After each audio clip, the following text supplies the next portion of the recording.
Today, David and I are just going to sit back and let Jimmy do the entire show. We decided just now. We forgot to tell him. So, have fun, Jimmy. Hi, everybody. I'm Jimmy Diresta. Welcome to Making It. I was about to say Making Fun. I couldn't remember the name of the show. Oh, I've got so many different podcasts and TV shows. I can't remember their names. Making Just kidding. How are you guys? I'm good. I'm tired. I'm still having my coffee. This is like the 15th word I said today, right now. As soon as he got on the recording, he was like, this is the first noise I've made today or something like that. Cool. Thanks for sharing. And then went on to make a whole bunch of other high-pitched noises we should have been recording. When I wake up, I usually warm up my voice by going.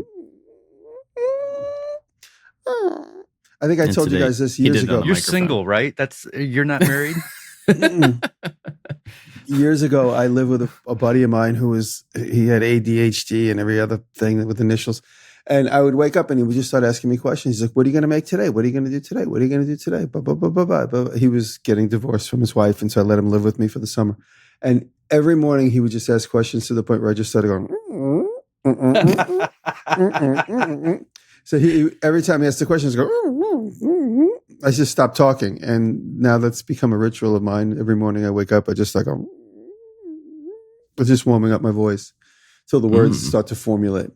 So if you ever have an early morning with me, you usually get a little bit of the. That's just me warming up my vocal cords. Cool. Yeah. Or if you start asking me a lot of questions when I start doing that, that basically means you've asked one too many questions. Yeah. you've hit my limit.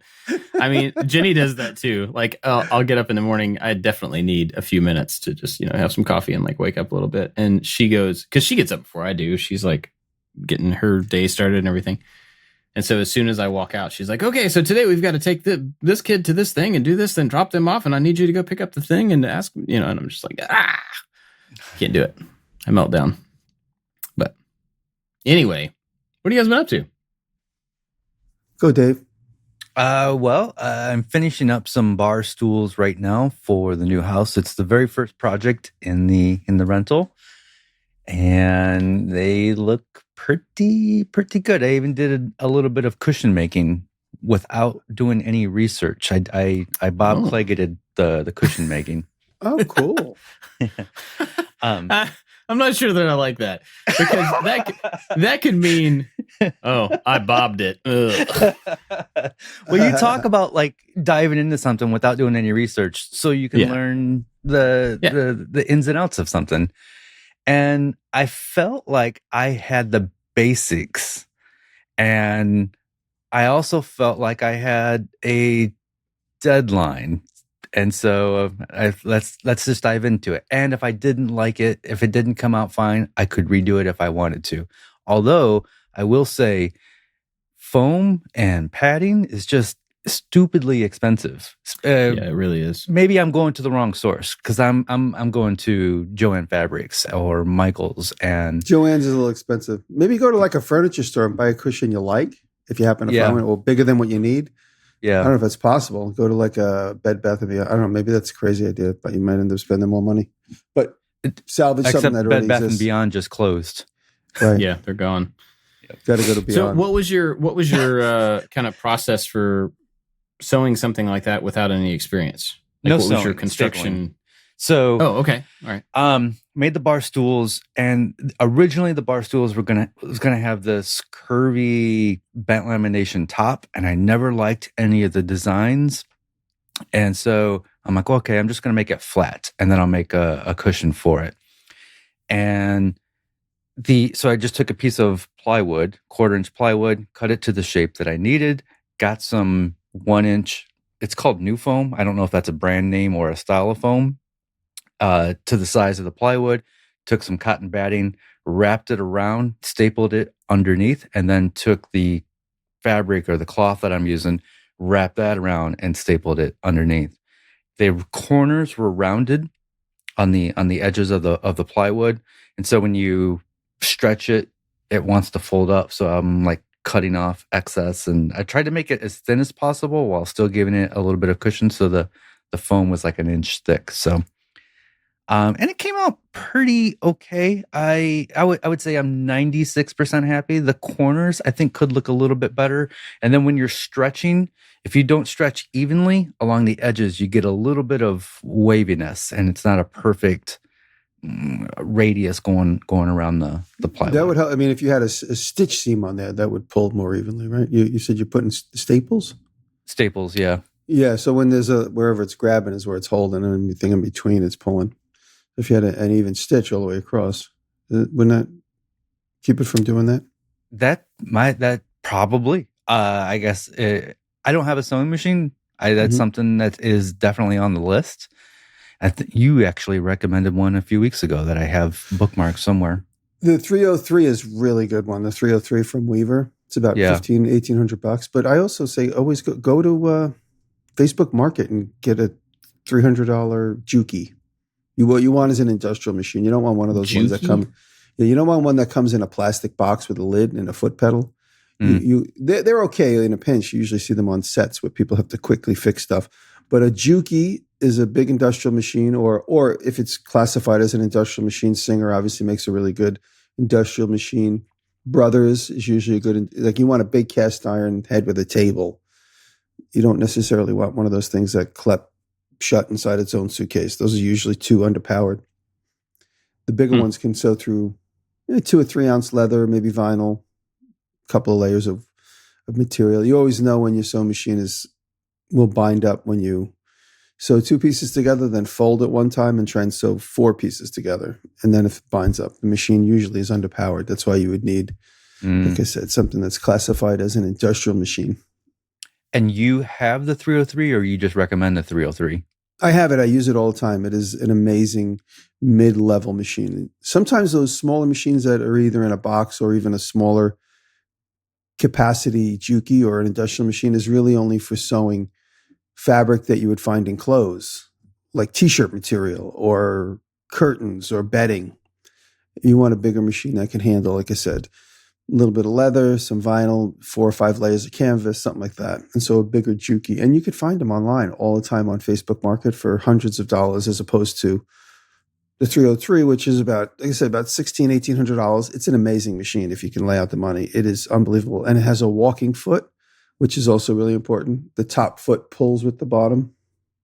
This will go to my recommendation by the end of the show. I have a really good recommendation, which I said years ago, but now I'm doing a deep dive on this guy. He's amazing.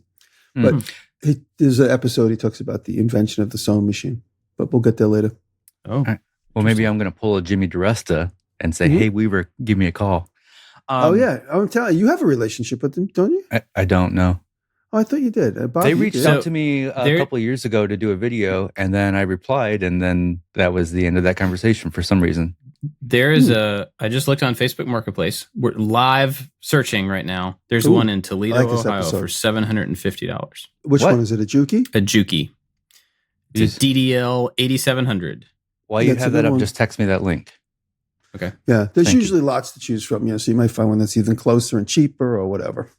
But a Juki is a great machine. So many students buy them and then decide not to go into that career, and then they're always available. Or more often than not, you'll have factories that have overstock. So you have a factory that had a staff of 30 people, and now they only need 20 machines, and so they're just selling 10 off. And they're always good machines that have been exercised well. That's usually how you find them. In fact, well. This breaks my heart. There was a store, I think it was Lord and Taylor, went out of business here in New York. I think it was Lord and Taylor. And godmother of denim, my friend Christine, happened to be at the right place at the right time. And she got the call. Someone said, hey, you use sewing machines, right? We got to get rid of like 25 sewing machines. And she said every one of the machines was like a $4,000 sewing machine, and they were going to get thrown away. They need, like, the landlord didn't care. They wanted everybody out. And this was like a big, giant industrial, like, mending center inside of a Lord and Taylor, I think it was, in Midtown Manhattan. She said she took 3 machines. That's all she could take. And the rest of them, she said, they probably just got put on the street and thrown away. Most likely they get put on the street and give them a couple of days, and then they're usually gone. But there's always situations like that where people have to get out. So sewing machines, although you could really spend a good penny and get a really, really good one, more often than not, they're the type of thing that is sitting in someone's garage unused. Mm-hmm. So anyway, that's my sewing machine seminar. Thank you. So looking at just to go down this tangent a little bit further, looking at these machines, like the one that I sent you, David, it's it's got a big table, like a big metal table that's part of the thing. You get the whole thing at a time. Yeah. And well, I'm looking at that thinking, I would love to have a sewing machine, but I would not have a place to put that That's table. my first thought. Which got me thinking about something I've been thinking about recently, about resetting my entire shop. And I'm not sure that I'm going to do this, but it might be an interesting, get some feedback from you guys.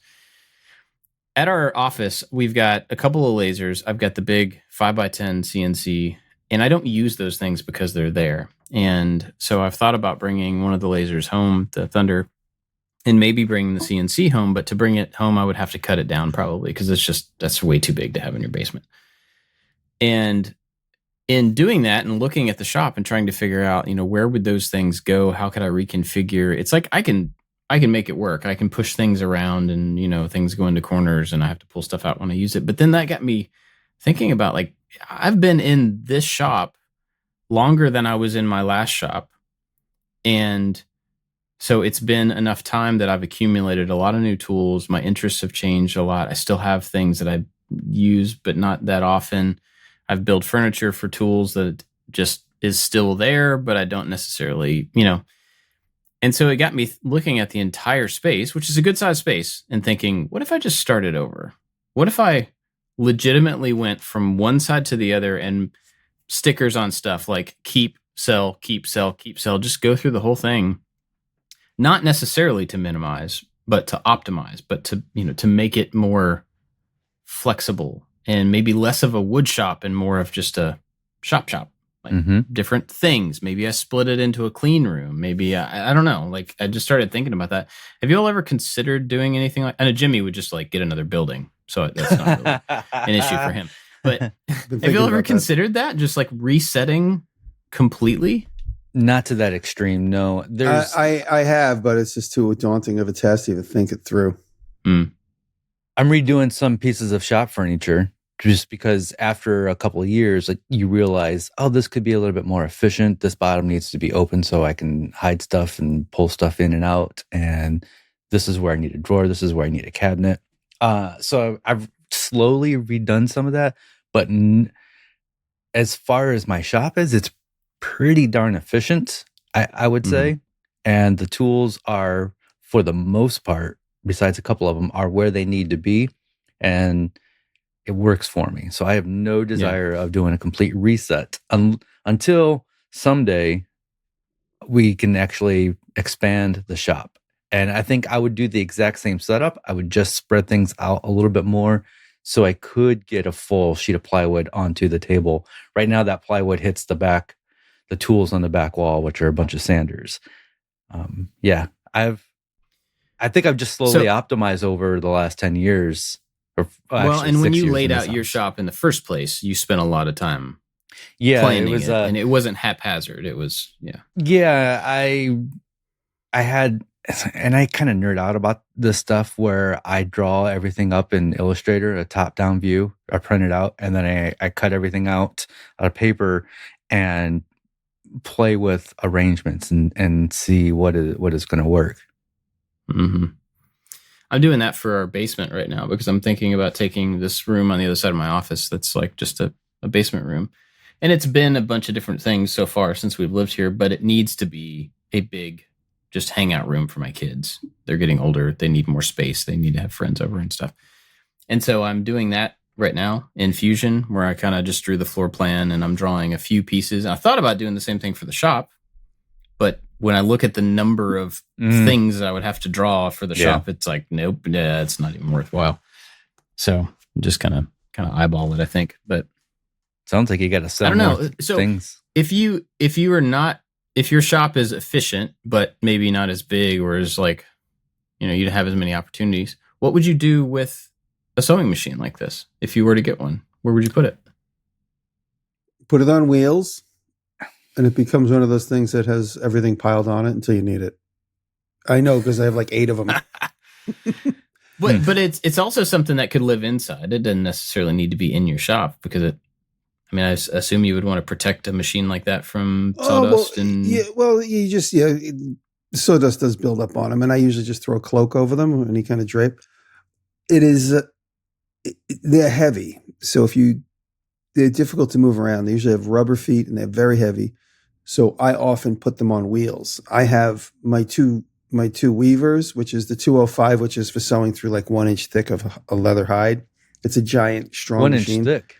It'll go through 1 inch thick of leather hide. Yeah, it's unbelievable machine. Do cows have skin that thick?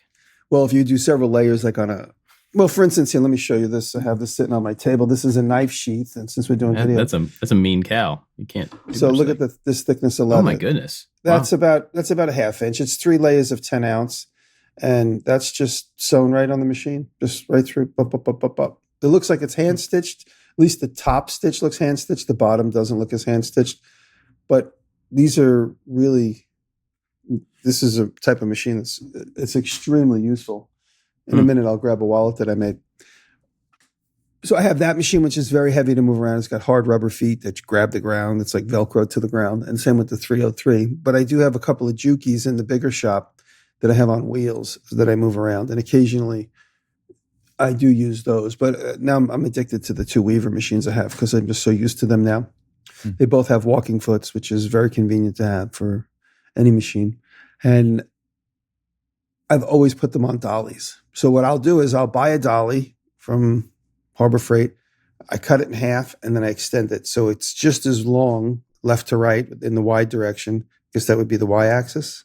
No, that's the X axis. In the X axis, I make it longer by just cutting it right in half and then using the tabs on each side to screw to a 2x4. And then I make plop the sewing machine on that so you can move it around the shop. So my brain capacity, it's filled. It won't accept any more information. And there are certain tools that I have to watch a video or read instruction. It's mostly watch a video to relearn how to do every single time. And one of them is my box joint making jig, the Incra one. It just doesn't make sense to me when I pull it out. I have to go watch it. Yeah. Get a little tiny piece of wood. I know. Piece of it's wood so and much crazy easier to glue. make. Yeah, you can make a box joint jig much faster than you could watch a video sled. on I made one on my crosscut sled. It took me 8 seconds. Yeah. No adjustment. It worked perfect. It's actually the video on making your own is one of my most popular videos on my channel. So when I look at these sewing machines, you have parts. Bobbin, is that a name of one of the things? Yeah. You have thread coming from multiple angles. It looks like I would have to relearn how to use it every single time. No, well, use it enough times in the beginning and then you start to figure it out. That's the problem. I would use it and then I wouldn't use it again for 6 months. No, it's not that bad. It's not that bad. Okay. In fact, you do have to pay close attention. A friend of mine the other day said, I'm having so much trouble with my sewing machine. And I happen to be in the town where she lives. So I stopped over. I said, well, I'll come by tonight. I'm going to be there. So I went over and I looked and she said, this machine doesn't work. I can't believe it. It's driving me crazy. And it's one of those little machines that gets closed up in a plastic box, which are very dainty and they're not great. I don't love those type of machines. Anyway, she had it threaded wrong. I was like, the thread goes through here. It goes through here, goes around the tensioner, goes through the tensioning arm, the arm that goes like up and down like this. And she just had it threaded wrong. So most often, if you're having problems with the sewing machine, it's most likely because you have it threaded wrong. It just kept the machines, once they're threaded correctly, they're almost infallible. But if they're not threaded correctly, it'll make you never want to touch a sewing machine again. And usually, since we have all Google, you could just Google the configuration of the way it gets threaded. So it's easy. When you think about run into that so many people my can use Weaver these machines. crank machine. Yeah. I did run into that one time where it ran out of thread or something happened and I had to like rethread it and I did it wrong and it just did not work. And then I went back and watched the second video and took everything off and did everything again. And then it worked great, but it made me scared for the next time it runs out of thread or whatever the situation was. I don't remember now. I was just like, man, I don't want to have to like redo this every time. Yeah. Take some or pictures. You make a video about it, you post it on your own channel, and then I have done that so many times. When I go to make a pen on the lathe, I have to watch my own video on how to make a pen on the lathe. I forget what it was. Something that I had made in the past, and I was thinking about doing it again. And I was like, I don't even know where to begin. I was like, well, let me just go look at my own video. And I forgot. I forgot what it was, but it was just an impulse I had. I was like, I want to make one of those. I'm like, oh wait, you already did one of those. How did you do it? I can't remember. The title of one of our episodes from a couple weeks ago just hits home so hard, and it's something along the lines of every video is a career. Do you know? Oh yeah. Like, yeah, that's what Aaron would always say to me. He said, every one of your videos is somebody's whole career. That's what Aaron used to say to me. Yep. But don't be afraid to get a sewing machine. It really will change your life. And that being said, what am I up to? I've been making these leather bags, and I just did a bunch of stories last night on these leather bags that I'm making, and I've sold a few of them already, and I will hopefully sell more. Sewing is difficult, and I'm okay at it. I'm not perfect, but I'm pretty okay at it. And when a lot of people see the bags I make, they're like, I want one, I want one, I want one. And I'm just talk about design, last week's episode, set up some criteria for myself. I had to be able to make a bag that was repeatable, had to go together strongly, and I had to eliminate stitches. And years before, I came up with this link and lock system where the tab plugs into another hole. So the leather comes up. It's kind of like a Chinese food box where it comes up and locks to itself on the side. And I came up with what I believe is a successful design for that. I eliminated sewing because I want them to always look the same. And because I'm not that good at sewing. Not to mention this leather is 8-10 ounce leather. It's super strong leather, and it would be difficult to sew it right every single time.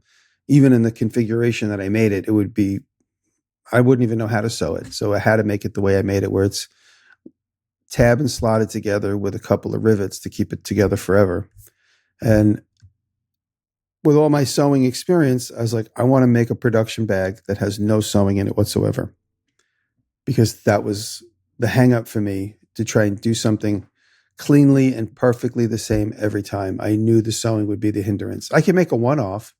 And this week I'm going to make a leather roll bag or a saddle bag for a bicycle that clips underneath the bicycle seat. It's going to be a Weaver leather video.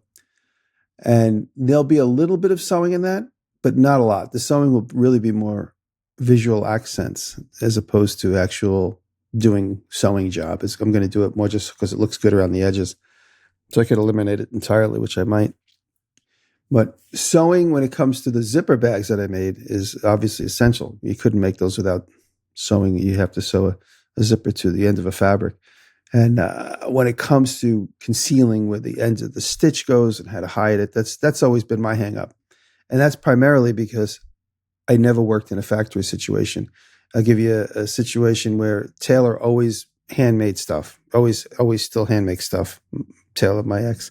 And this year she got a job at a small factory making custom made clothes. It's the first time she had to make stuff for somebody else. And her sewing skills greatly improved because there was no getting out of it. You had to figure out, you had to look at the other sewer, ask the supervisor, how do I close this? What's the best way? And she said her sewing skills have improved 15 times because working in a situation with, it's like being a musician and just always playing alone. When you play with other musicians, you get better because you pick up tips and tricks. And sewing is the same thing. If you sew alone constantly and you try and figure out things online and pictures and stuff, you can only probably get so far until you actually sit with a really experienced somebody who's worked in a factory situation or worked for a tailor and was given and handed down skills. So if you really get interested in sewing, it's really important to go work with somebody that's not going to let you get away with. I always consider the sewing jobs I do prototypes. Obviously, they work well for whatever, if it's a one-off. But if I ever had to do them over and over again, like my zipper bag, the one that it's made out of fabric with a liner, the liner isn't resolved. You know, it's funny because Taylor saw it right away. She's like, this doesn't do this. You got to, I'm like, I'm making one. I'm not making 10. But there's a lot of unresolved issues inside where the open. But for me, that's how I can do it. I never worked with somebody that could teach me how to make a liner that conceals all the construction. So when somebody points out a mistake on one of my projects, I'll just say, oh, this is a prototype. Of course. That's all you say. I'm experimenting. Yeah. What do you do? I think what you were saying about, like, you know, getting that kind of hands-on or next to somebody experience, I think that's the case with anything, honestly. I was talking to Bernie Solo last weekend when I was at the LBEX, the Lightburn thing, and we were talking about welding. He's taken welding classes and he's taken a bunch of machining classes and all this type of stuff. And he was just telling me about the difference in the figuring it out knowledge versus the instruction knowledge and the sitting next to somebody knowledge, and how that's affected him and what he's learned from it and stuff, and offered to come down and like spend a day with me on the Bridgeport and on the South Bend and just kind of walk me through it, which is great because those things are like, without hands-on experience, I'm really shooting in the dark, because any project is not like a standard project. And when it comes to machining, like every one is some unique setup or some unique requirement. And that's why machinists love machining, because everything's like a puzzle to solve. Yeah. And they love showing it off to other machinists. And I mean that in a loving way. I love seeing machinists show off their skills and tricks that they've thought of and the inventive ways they solve problems. Sewing is similar in that way, where it's like, how do you hide this and how do you hide that? And by the way, I talked about her in the past. Agatha Blois is a woman who in 1999, we rented the second floor I had a 2-story shop in the city. We rented the second story office to her. She needed a place to sew. We met through friends, and she makes clothes for rock and roll stars. Like when you see Britney Spears in the early aughts walking around in like tight leathery clothes, Agatha made those clothes in my shop. And when you see like Rob Halford walking around in this big long Hellraiser coat, she made that coat. I mean, she was unbelievable. She lives in LA now. She's an unbelievable leather worker. She makes the most insane clothes for rock stars. She's the one who got me sewing. She's the one who sat with me and showed me tricks and tips to get me started. And I had a sewing machine sitting in the shop. I never touched it. I just did a couple of straight stitches. She was the one who showed me how to make a pattern, and I'm not great at it, but she got me really started and got me looking at that machine where I could see it as a potential for making projects as opposed to something that intimidates me. She got me past that hump, which is obviously the hump we all need to get over, no matter what the machine is, whether it's a CNC machine or a laser cutter or whatever. Yeah. Cool.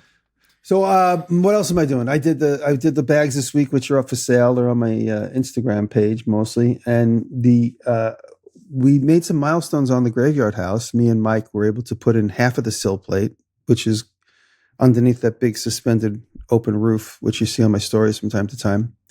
And maybe after today's podcast, we'll put the next 3 pieces in, which will be the full complete circumference. And then I could start putting the walls up, which are going to support.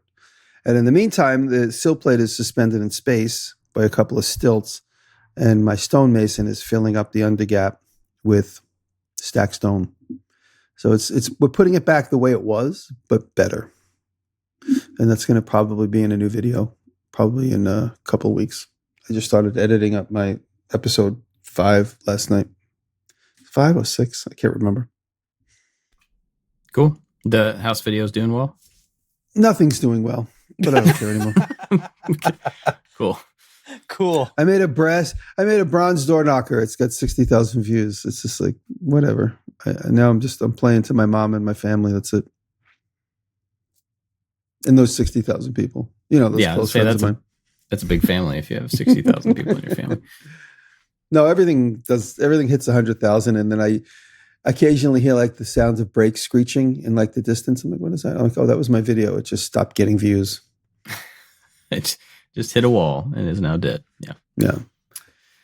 Well, let's see. For me, I've been working on a new Lego sorter. So a while back, I made a Lego sorter that was like a funnel kind of thing, like a tower with different plates in it with different size holes in it. And you pour them in the top and they would filter through and then, kind of land on a different level where they would stop filtering and then you could dump them. And it actually worked really well. But it was small. It was only about this big around. So it couldn't hold a whole lot of bricks. And I also made it to mount on the side of my kid's Lego table that I built for them. So you could scoop them off the edge of the table into this thing and they would sift down and go. And it worked pretty well, but I was wanting something that would be like on the table, a tabletop movable kind of version, something that could hold more bricks and have just a more repeatable design. Cause I was thinking like, this is something I think other people could use. Pete Squared made a really good sorter several years ago, I think now. The stacked square boxes? Yeah, it's these filter boxes that are stacked up on wheels or on casters. So you pour a bunch of stuff in the top, and then you just like shake it around on a table or on the floor or whatever. I mean, it's pretty big, so usually on the floor. And it filters down into these trays, and then you unstack the trays and dump them. It's a really cool idea. I ran across a video. What got me thinking about this was I ran across a video of some Lego person who, like a content creator who's like a Lego person, and they bought one of his sorters a couple of years ago, and were kind of doing an unboxing and showing it off to their Lego people. And I'm like, oh, that's pretty wild. I hadn't seen it from the Lego YouTube side. I'd seen it from the woodworker YouTube side or Instagram or wherever it was. And it was really funny just seeing something from kind of our community in another community being used as a tool rather than as the product. Like it was, I don't know. But it got me thinking about, like I've been wanting to do my version of that thing again. And so I started doing that. And it's this interesting combination of 3D printing and laser work. And so it's not a whole lot of building, but it was a whole lot of problem solving, getting the thing to fit together. And basically it's a bin that's on a stand. Excuse me. It's on a stand that sits on a table. And so you dump stuff in the top, and then you slide in a filter on the top. And then you spin it over, and it's like a rotisserie. So you can spin it over, and it filters everything out down into a little tray. Then you flip it back up, pull out the filter, put in a different size filter. It's like a bingo roller? Yeah, kind of, yeah. Huh. But one side of it has a filter hole, like panel in it. And so that panel is swappable. So you filter it out, then you go to a smaller filter, or actually a bigger filter, then you do it again. And so getting all of the pieces to fit together, but then have enough tolerance for these like pieces of acrylic to slide through, but not slide too much because you want them to be tight. And it was a lot of problem solving that I'm not sure how much of it's actually going to make it into the video, but it was actually a lot of fun to figure out how to make. So that's coming out this weekend, and it's one of those that I was really excited about. I had a great time doing, but probably not going to do super well, but you never know. What about a color sorter? Color sorter. That's a whole that's a Raspberry Pi machine learning imaging thing. Yeah. Shane from Stuff Made Here should make that. He would be good at that. Yeah. I used to work on websites for a company that made the camera eyes that factories would use to kick out defective products. Like they made cameras for Ball as in the canning company, and they make like Coke cans and Pepsi cans. And these camera eyes, they work within a fraction of a second. We'll just see thousands of these aluminum cans and just kick off the bad ones off the belt. It's just crazy. It's fascinating how fast they work. Huh. This goes back to my recommendation. I'll tell you in a minute. Oh. Along those lines of the like color sorter thing, though, there's actually an app. It may be an official Lego app, I think, that you can lay out a bunch of bricks that you have on a flat surface, and then you take a picture of it, and it will figure out what you have, and then create or find simple models and give you instructions that you could build this with the bricks that you have. That's incredible. Isn't that wild? Yeah. And it's just, made for kids, so you can like just take a picture with your tablet. And whoa, that's mind blowing. Yeah. So that's like some future like stuff. Sorting, or the finding, I guess, part of that sorting mechanism, it's there. It's already done. Next would be, some sort of pick and place kind of robot that could just go like beep, beep, beep, beep, put it all the places it needed to be. That's not my specialty, so I'm not going to do that. Wow. Anyway, so I'm making a sorter, kind of brute force, manual sorter, and it was a fun thing. So we'll see how it turns out. And then I also last weekend, Sunday, I went out to the farm for the first time in I don't even know how long, and spent like 3 hours Sunday afternoon just working on the Gia with no camera, with no headphones in. I opened the door and let fall just blow into the barn, and it was so beautiful. And it was perfect. It was a couple hours of body filler and sanding, body filler and sanding. That's and then, it was so good. But the thing that was really interesting about that, other than just it being nice, was that I put in like maybe 3 hours. It couldn't have been more than that. But when I stood back from, and I was working on, kind of like up close right here, a lot of like looking up close at the sanding to see how well it was sanded and stuff. And then at the end of the 3 hours, I backed up and I had made visible, measurable progress around this entire car. It was like, the section was maybe this big and then a couple of little sections. But I stood back and was like, oh, like those things are done. They're ready for primer, like done. And it made me think, like, this actually might be possible. Like the body work may be something that I can eventually actually complete. 3 years in, you're like, maybe I could actually do this. Yeah.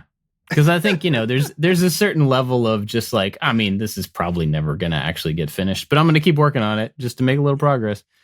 But I Come on, Bob, see the ending. Hang up a couple of pictures and finished cars are out.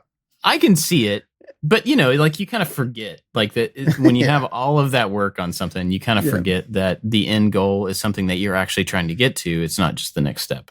Yeah. This is too much fog in front of you. Yeah. And so seeing a couple of little things that at the beginning of the day were messed up and at the end of the day, they were fixed. Like, oh, cool. Okay.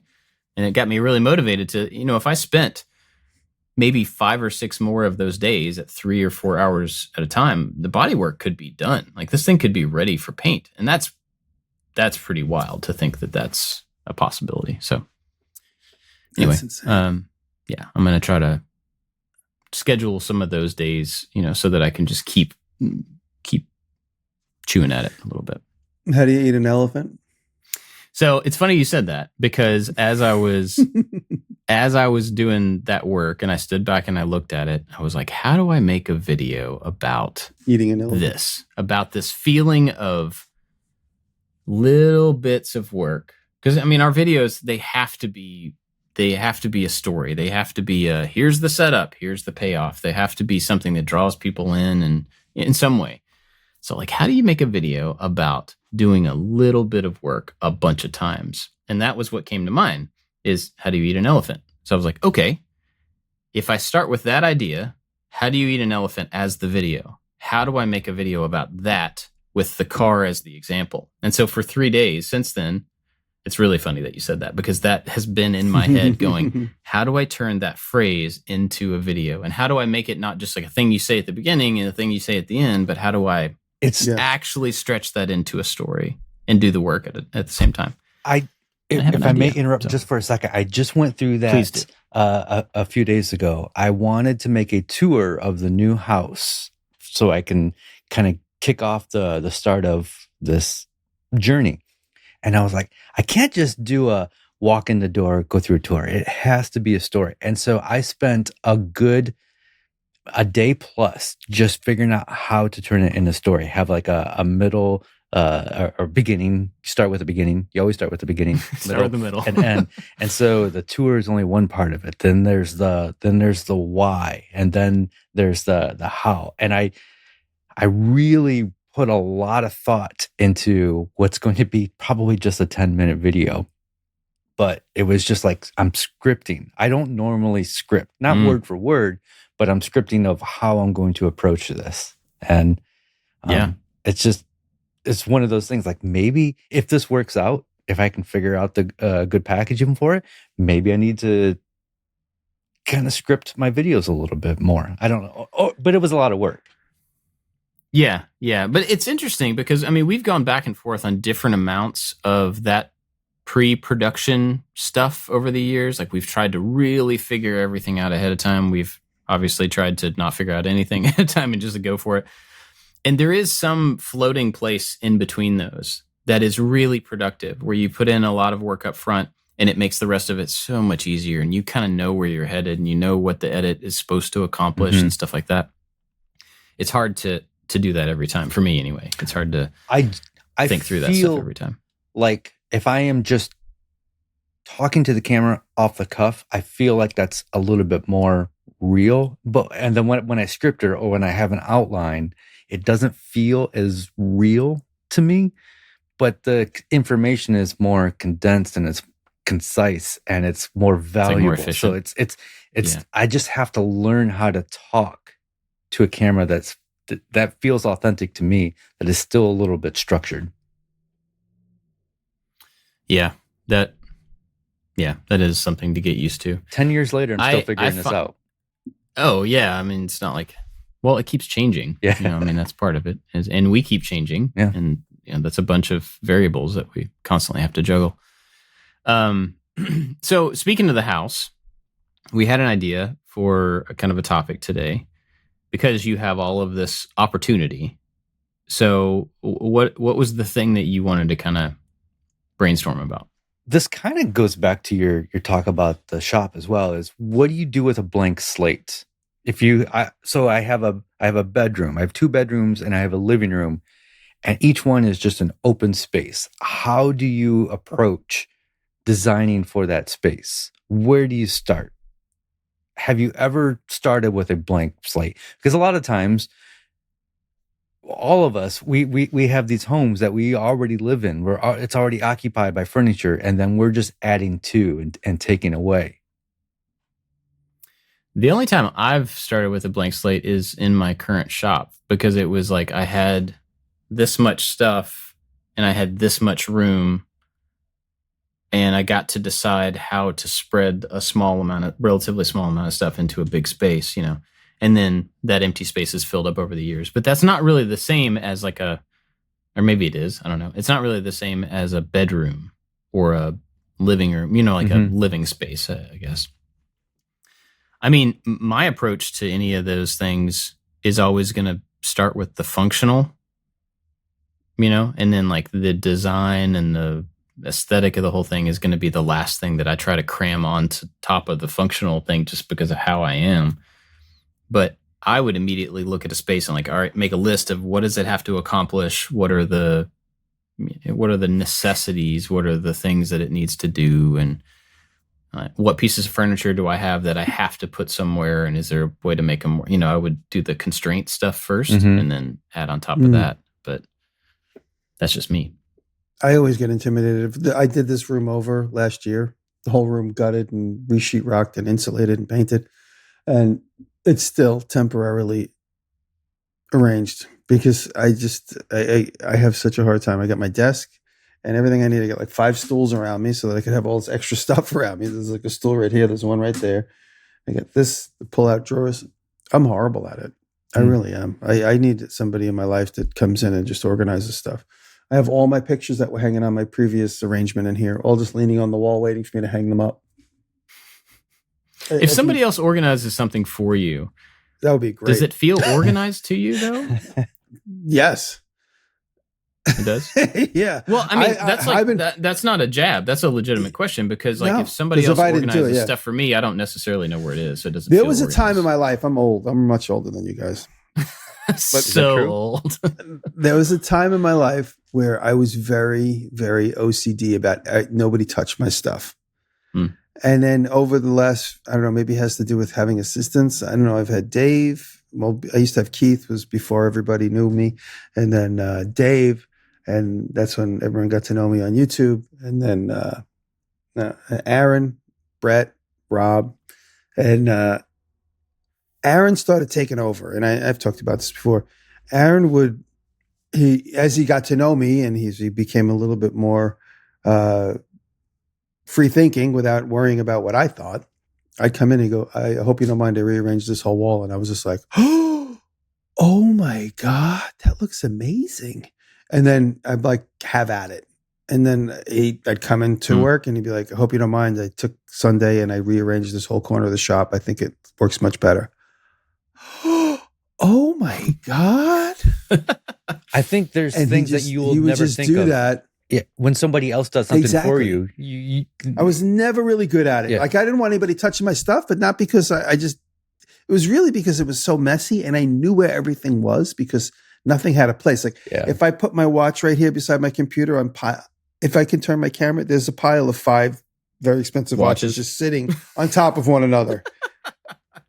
Like if anybody saw these watches, they would take them away from me and be like, you don't deserve to own these expensive watches. And I just don't want anybody touching them because I know that's where I left them. They're fine there. Don't touch them. Versus somebody coming in and going, oh, you know what you need? This would be nice if they were in a drawer with like a velvet lining. I'm like, oh, that's a great idea. Could you make that for me? That would be awesome. So I need somebody like that in my life. Somebody that, I mean, Rob is good. Rob does more industrial technical stuff. But when it comes to just arranging things, I miss that. That's all I'm saying. I miss him because I miss Aaron. But he was the first person in my life that like took complete charge without waiting for me to be like, okay, let's organize this shelf. He like just took him. He's like, you know what? The way you had it was obviously just random. Because I took time to put it in color order and size order and chemical order, whatever it was.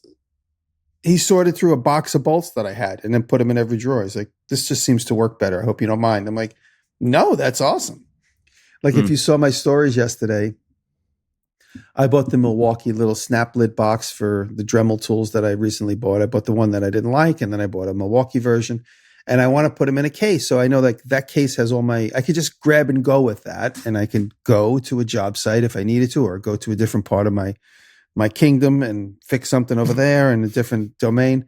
And having the box with all the stuff in it. And so I tried to get a little snap box that has like, you know, I could put all the cutting heads in this one and all the grinder heads in that one and all the sanding discs in that one. And nothing fit together. And I just said, you know what? I'll use these for cups for something else. And I just dumped everything into the box, threw the grinders in it and closed the lid. I'm like, nothing's going to fall out of this box. Every cutting head is in there, mixed with every other cutting head. But you know what? They're all in this box. That's my organization. I have a little gripe, and it drives me bonkers. Any box, I have DeWalt ones. I think Milwaukee makes a similar one. Any kind of box that is meant to separate nuts and bolts and washers and all of that, they have the little dividers so you can make the spaces that you want. Eventually, those little dividers, they start to pull up, and then they mix underneath. And then even when you buy a full set of like machine screws with the different sizes and everything, they come in these little cases, and those little dividers, they pull up and they all get mixed together. Yeah, that's why I just mix them together when I get them. and I know I could take a little bit of CA glue and just lock them in place, but but you have to take everything out to do that. I mean, I will say this: this isn't a commercial for Milwaukee because everybody knows how much I loathe all tool companies. But Milwaukee makes this pack out system where if you do have a cup full of screws, it is completely in its own cup, which fits into a tray. And then when you close the lid actually plops into the cup so you can flip it in any direction. Nothing gets mixed. In fact, it's a little annoying because if your cups are overfilled, the lid won't close. You always need to leave a little bit of airspace at the top of any one of these cups. And so I've been really kind of getting into that system. I actually enjoy it. And that's why I thought it would be good to have one of these little small snap lids and have at least 1 or 2 boxes in there. But the cutting tools don't fit in that box. So I was like, you know what, let me take these cups out. I'll use them somewhere else in my Milwaukee pack out system. And I'll just use this whole entire empty case for everything. This inspired me to quickly design maybe like a little 2-inch by 2-inch square cup. Some bolts don't get to the side, and a little pull handle right in the middle of it, so I could pull it out and take it to the bench. Oh, that's a nice idea. Yeah, and I should just have my 3D printers just running all day making those things.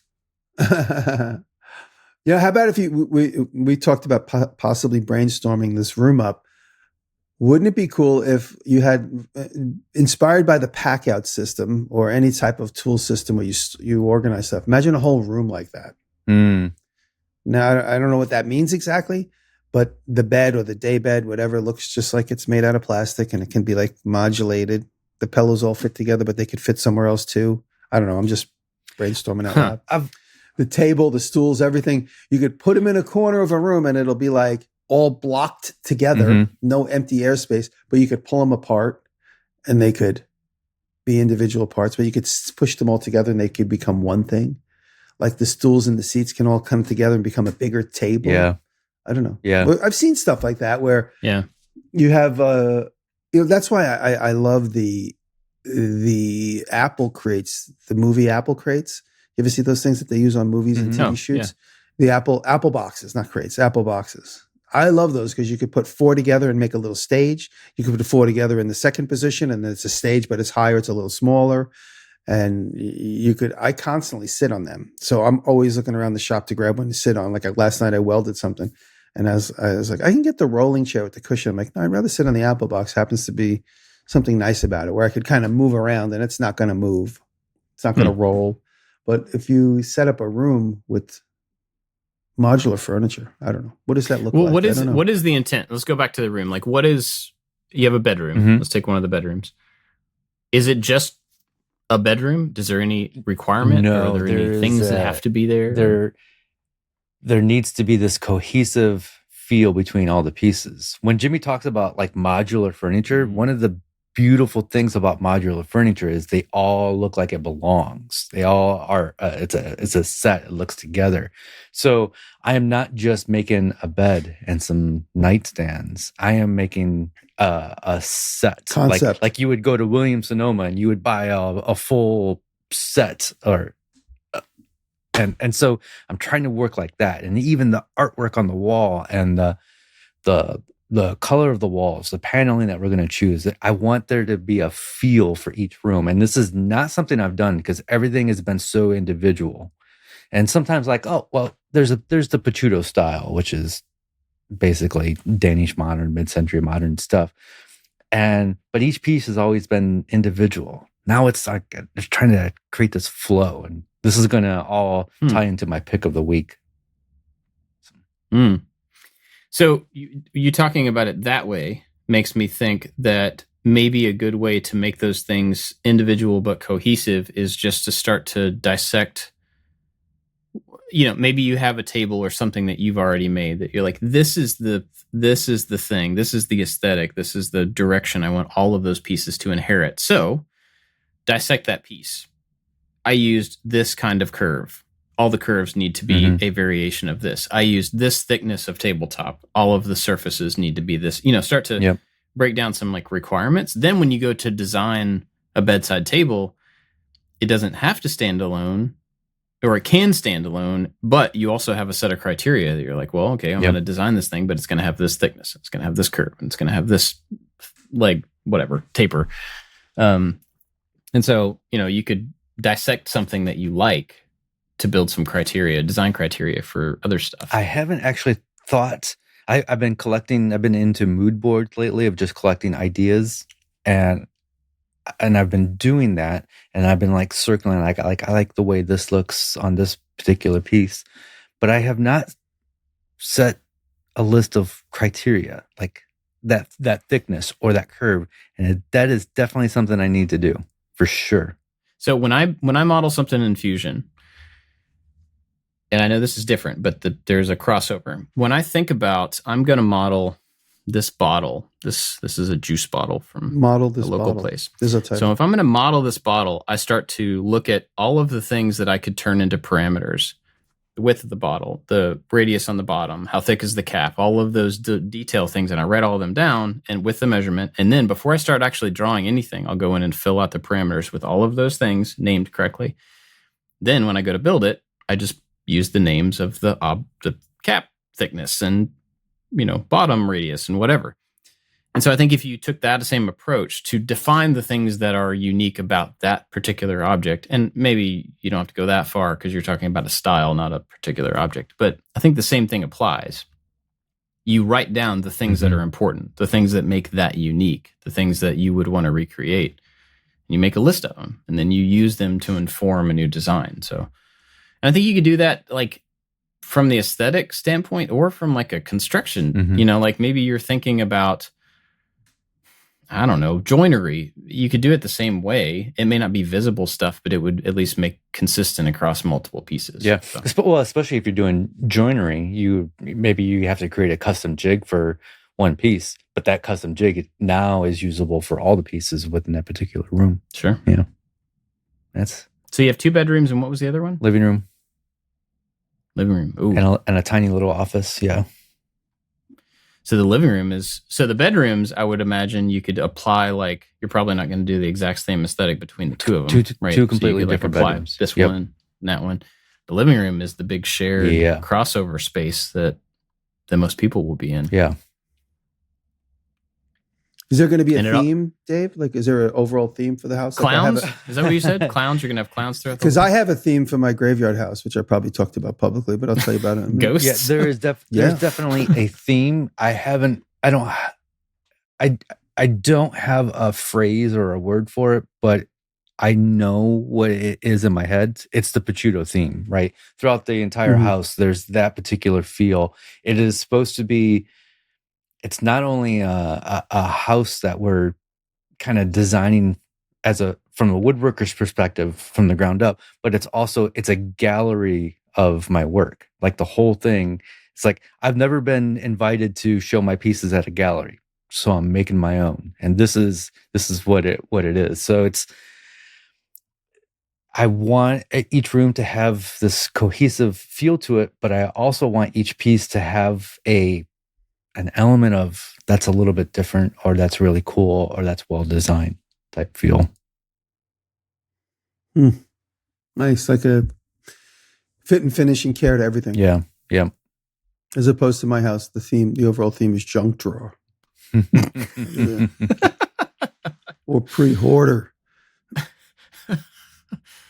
Pre-hoarder. That's what the era of my house is. Junk drawer, pre-hoarder.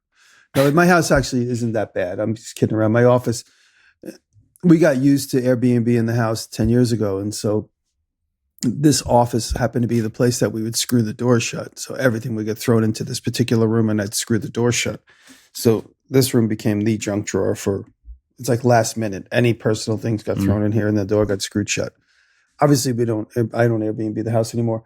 But this room is sort of my junk drawer, but I really make an effort to keep it quelled. Many people who know me personally know my dad is a legitimate hoarder. My dad literally turned into a hoarder in his old age. My dad's going to be 84. And we recently spent, and I don't think I did any stories on this, about a month ago, me and my siblings who are here in New York, we went to my dad's house and hired a dumpster and threw away probably 10% of what needs to get thrown away. And we convinced him to give away a van he had, which was completely full of tools. He hasn't driven the thing in 10 years. So he gave the van away. So he's better. He's getting better. He's not one of these guys that sits near the dumpster crying, I need that. A little bit, but not nearly. Like he gave away, he literally let us throw away 80% of what I expected him to not let us throw away. So he was getting really good. He's getting better at letting go of stuff. We need to attack the inside of the house. But I always have that in my back. That's in my rearview mirror. Like I don't want that in my life. And that's partly why outwardly with Rob, we've decided to just sell so many things. Rob handles the Facebook market stuff. Anything I'm like, get rid of it. Because for years I've taken in, when I moved up here, I took in so much free stuff from people just because it's cool or it's going to go in a recycling bin. I'm like, let me have it. And so now it's either restored and I'm selling it off, or I'm giving it away. A lot of things I just give away because nobody wants to buy it because it's an odd thing. Anyway, I'm really conscious of trying not to let the house become a hoarder house. That's a long-winded way of saying that. And I really make an effort to get rid of stuff and put stuff outside and give it away, whatever. So that's always my fear. But when it comes down to really making fine decisions with this new house, talk about a blank slate, the graveyard house, I started collecting things for a look and a feel. So when I come across something, I put it in the barn, it's associated with the property. And I say this, I don't know if I said this publicly, but I want the house to be mortuary chic. I want interesting mortuary stuff. Yeah. So mostly turn of the century mortuary stuff. So I bought a embalming table from 1880s, and the table's made completely out of porcelain, which I've come to learn in the last few years. People say porcelain. I didn't ever really understood what that meant. It's basically made out of a clay that gets fired very, very high. So porcelain is much stronger than your average ceramic. So it's a porcelain table completely made out of porcelain, which makes it's probably 600 pounds. Yeah. It's like if you took a clawfoot bathtub and like morphed it into a flat slab, that's what this looks like. Wow. So I'm trying to find stuff in that era. Maybe I might find like a cool wheelchair. So the whole thing is going to kind of have this like morbid museum quality to it. That's really what I'm going for the house. I'm definitely going to have to make a lot of stuff outside of just making the house and the rooms and stuff. So I've been collecting little bits and pieces of architectural stuff for that. So that is definitely the conscious effort that I'm going to put into that house. And because I'm not going to live there, there's certainly not going to be any, I'm trying to think of the word, unnecessary stuff that I don't need. Like here, there's things I need because I live here. That's our approach. Over there, house watches. Yeah, it's going to be just what's necessary just to make it a house. If friends come like, oh, go live at the graveyard house for the week, everything you need is there. There's just a couple of cute personal collections that I've gotten, maybe a couple of human skulls, a couple of rest in pieces on the wall, that kind of stuff. Typical mortuary. What am I going to do with all these skulls? Yeah. I guess I should put them in my other house. There's something freeing about designing this other house that it doesn't matter. Like when I make something for our living room, it is something I have to look at every single day. It is something I have to use every day. It is something I share with my wife and my dogs. So there seems to be a lot of pressure on the stuff I make for this house. I don't know why, but that pressure isn't there on this other house, even though I'm trying to make sure everything is tied together. Well, because like you're not even making that for someone else to have to look at every day. You're making it for someone to have to look at for a couple of days. If it's a short-term rental or a rental of any kind, like they don't have to live with it. They just have to be there. So it's, as long as it doesn't look terrible, you're probably good. Well, that's cool. I'm excited to see how you solve that, how you tackle that. It feels like a lot of upfront work. Oh yeah, like to get the idea. I would love to have everything designed first for each room and then build, but I can't work like that. I wouldn't be able to make it's too daunting for me. So I'm going to start with a piece for each room and then just build from there. And I wasn't necessarily looking for input or ideas. I just wanted to know if you guys have had this particular experience and how you approached it. And it sounds like Jimmy's going through the same thing with the graveyard house. Junk drawer. Junk drawer approach. No, with the house, obviously, I want the house to feel like a museum from like the 1890s. It's kind of the feel that's what I want. That's the theme I want. I'm not going to really change the exterior of the house other than just to restore it back to good, sturdy, well-insulated bones. Last night, I got my building permit last night, even though I started in the summertime. I went to the house the other day and there was a building permit application like floating around inside the house. The town building permit guy, Dave, nice guy. I'm on his good side. He likes me because we did all these projects here at the house with him. And I thought I bought the house with a permit. But last night he cleared up. He said, no, the permit that was on the house has expired. So you need to apply for a new one. So I did last night. Everything seemed fine. And he grew up here and he thanked me for tackling the project and doing the house the right way. So it went well. I was a little nervous that when I saw the thing, like we keep missing each other. He only works a couple days a week, so he's never around. And so when I saw the application, there's like a packet with like 50 pages in it and says all the requirements for the county and town. And when I saw that floating around inside, he opened the door to the house, threw it inside and closed the door. And so when I saw it like on the floor blowing, I'm like, I don't remember bringing a thick packet of information pages here. And I picked it up and it says East Durham building permit application. I was like, oh, I got it. I understand now. Have you mentioned what you're going to do with the house when it's done? Or is this just a project? It's a project.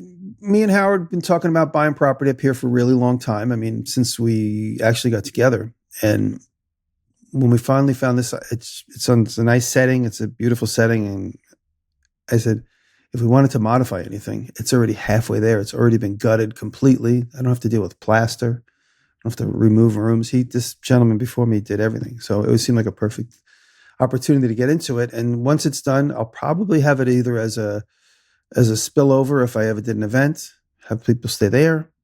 And obviously you could Airbnb it. I could rent it for whomever. Howard could use it for his family.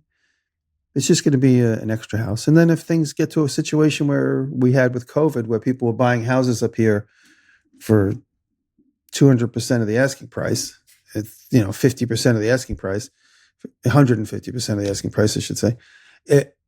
I could maybe cash out and be like, you know what, let's do it. Yeah. But more than anything, right now the priority is just making things right there, and then getting in collecting content. Is will guests be allowed to touch the human skulls? They'll all be under glass domes. Okay. There'll be one on the door you're going to have to use as a knocker. That's amazing. It'll be the doorknob. You're going to turn. That is absolutely amazing. Yeah. And there's going to be like heads on pikes all around the outside, so you know when you walk. Wow. Yeah. You're going to get a lot of people. What's the style called again? Mortuary chic. .com. I'd grab that right now. Yeah, you might want to grab that. We have a couple of days before you say it out loud. Cool. Well, I want to thank our Patreon supporters who help you guys buy houses. I'm just kidding. That help the show happen. We are very grateful for everybody that helps us out. We did have a little weird thing, and I wanted to throw this out there because I posted on Patreon this last month. A couple of our episodes, we forgot to mark it as like a paid thing. So people didn't get charged for a couple episodes. I went back and created posts that charged for those. They will all be on next month, whatever. If you're a Patreon member, you probably saw that. But regardless, thank you for your support. Thanks for being around, for giving us ideas for shows, for all the comments and messages and stuff we get through Patreon. It's really cool, and anybody can join it at any level. Everybody gets the after show, which is more of us talking about usually secret stuff, upcoming stuff.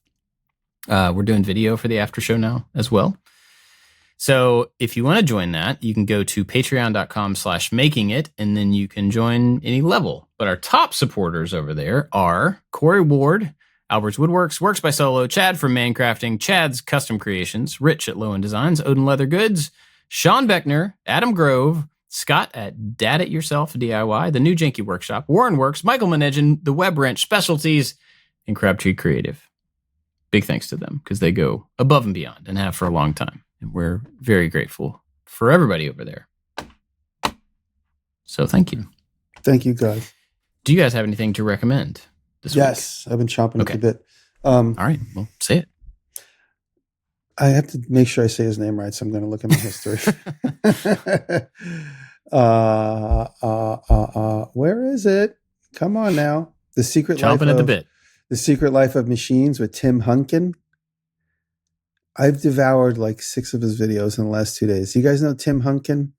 I don't. We talked to him. The Secret Life of Machines. He's very famous in England because he was this show. It's like Top Gear, but for machines. And it was all made in the 80s, and the videos are still just as important. The Secret Life of Machines, Tim Hunkin. And I'm actually just on his personal channel, which is interesting because he'll do, these were all seem like they were kind of reposted about 2 or 3 years ago. He'll show the episode, and in the episode, he's 30, 40 years younger than he is now. I don't even know if he's still alive. He's an old gentleman. And then at the end, the last 5 or 10 minutes of the video, he'll show the whole episode that was just reposted from BBC. And then in the last 10 minutes, he'll talk about the episode 30 years later. He'll say, in that episode, when we showed, like, for instance, they did a thing about car skins, how the development of the car skin. Did one, of course, about the motor, one about the sewing machine. He does a deep dive. And like I said, because the history is the history, these episodes are still very, very potent rife with information. And he'll say, oh, in that episode, we faked this because we had the whole camera crew sitting around and we had to do something. And then, so it's pretty interesting when you watch the episode and then he does the postscript at the end. And he's also 35, 40 years older. So you see the guy in the video and then you see him and like, it's hard to imagine it's the same person. And The Secret Life of the Photocopier, which was great. Because how do photocopies start? Where did the Xerox machine come from? Yeah, so it's just great. So his name is TimHunkin. That's his channel, Tim Hunkin. He was the host. And I remember him popping up. Awesome. We might have talked about him quickly 2 years ago. I do, now that I see it, the videos, I do remember you bringing it up before. He did an episode on springs. I mean, now he does the episodes. I think he does more like YouTube versions, but this show I didn't really know about. So if you go to this, The Secret Life of Machines is the actual show that the BBC published, and now he was the host of. But now his newer channel, his newer stuff is just him doing things to the camera like we do. Anyway, check him out. Cool. What you got, David? A YouTube channel called Dear Modern, and it's all about feng shui. And I thought feng shui kind of meant the flow of a room, but it goes in so much deeper than that, of placement of things and how why you don't want your back to a door and why you would want a desk in this particular position.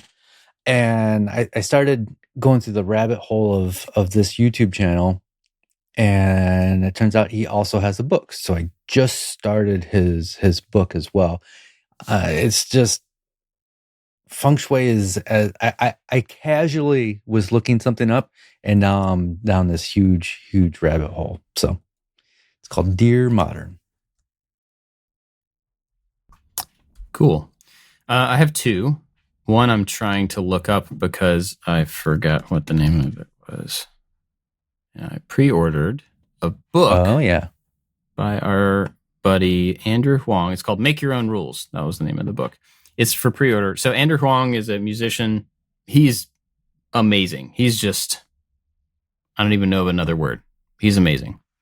And he wrote a book that I'm very excited about reading because he's just an incredible musician, but also just a really nice guy and he has like a really interesting way of thinking about things and looking at things. So he wrote a book about making music and being a creator and all this stuff. And it's for pre-order right now. So I'm excited about it. I'll put a link to it in case you want to check it out. The other thing is a video by Steve Mould. And Steve Mould I've met him a couple of times. I don't know him well, but I've met him a couple of times. And he's ridiculously smart. And he makes really cool videos. So the other day he did this video, and I saw it pretty much as soon as he posted it, and it was like at 26,000 views. This was 2 days ago. Now it is at 2.2 million. And it's called A Cast Saw on Human Skin. And so he does this whole video about how a cast saw works and why it does or doesn't cut your skin when they're cutting a cast off you. It's pretty cool. I'm looking at it now. Yeah, that's great. Yeah. I follow this guy. I guess I stopped watching him. And there's a really funny, he does an ad spot in the video, and I laughed out loud for some reason. It really caught me off guard because he's talking about how this saw works and then talking about like, I wonder if I could shave with this. And then he like goes on and he does this thing. And all of a sudden he goes into this ad spot where he's half shaved, like just half of his face. And for some reason it really made me laugh. But anyway, it's a very cool video. It's neat to see a saw like that, and it's how it's built for its purpose. There's this creator named Max Flosh, one of my absolute favorites. He's the one I have notifications turned on for. And he's so brilliant at doing ad spots. There's one time he took his sister to court I forget what the video was about, but while Max was in court, he started to do his ad read. And it was so good. Wow. It was, yeah. Wow. That's all I got. Check out Max Fosh as a extra homework. Cool. All right. You guys got anything else this week? That's it. I want to see a pack out. I want to see a house pack out system. Pack out system. In case you need to take your house with you somewhere. Jimmy just sent us photos of what he sees at his desk, and I'm just kind of it is kind of a museum of crap. And there's a lot of stuff going on. There is a lot of stuff going on. There's a lot of knives on that table. A lot of knives. A lot There's of a whole lot of knives. Junk. Wow. Junk. I love this desk, though. There's a lot there. Oh, look at that little Chevy. It's funny because nobody else can see this stuff. It's funny. Anyway, cool. Well, let's go do the after show. We can look at it some more. That little Chevy was when I went through Aaron's stuff. I found that in Aaron's stuff. So there's a couple of Aaron mementos on the table. Awesome. Cool. Well, thanks for listening, everybody. And we'll see you next time. Love. now I got to do it. Oh, that was terrible.